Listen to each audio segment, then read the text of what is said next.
We were doing this in 2009. We're looking at this again.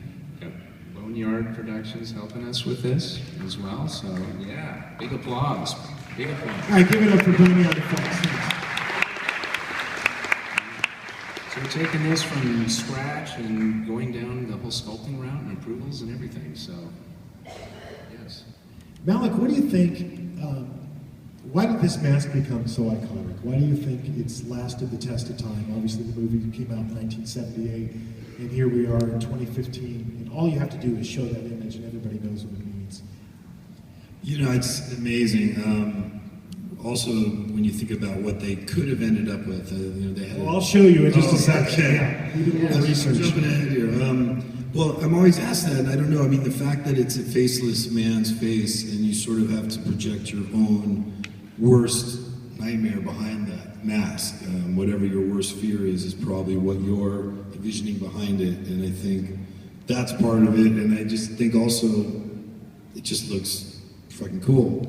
I think it's the emotion, it's really cool. Yeah, emotionless kind of look and feeling to it, I believe. Yes. And I think that's like the essence of Michael Myers. I always think of him like he's almost like, you know, the shark in Jaws. Yes. It's a relentless killing machine and no emotion.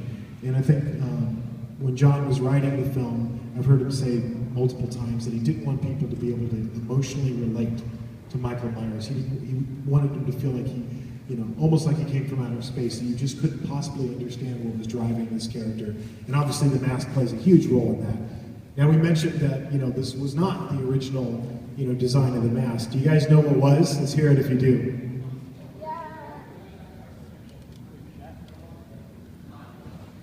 Clown mask.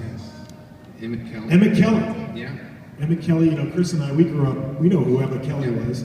He was a famous clown, and originally that was going to be what the mask was going to be. It was, I think, a Dawn Post. Yes. Emmett Kelly clown mask. Yeah, they were also emulating that from, I think, you know, the comedian Red Skelton, if you are as old as some of us up here on stage. But, you know, he had like this sad look on his face, you know, and you can see that as well. But I think when you do the cross comparison, you know, between the two masks. Would have been a completely different movie, Yes. that's for sure. Yeah, but you know, it makes sense that they would think about that. Totally. The tie-in because of him as a young boy as a clown, and the murder, and the tie back.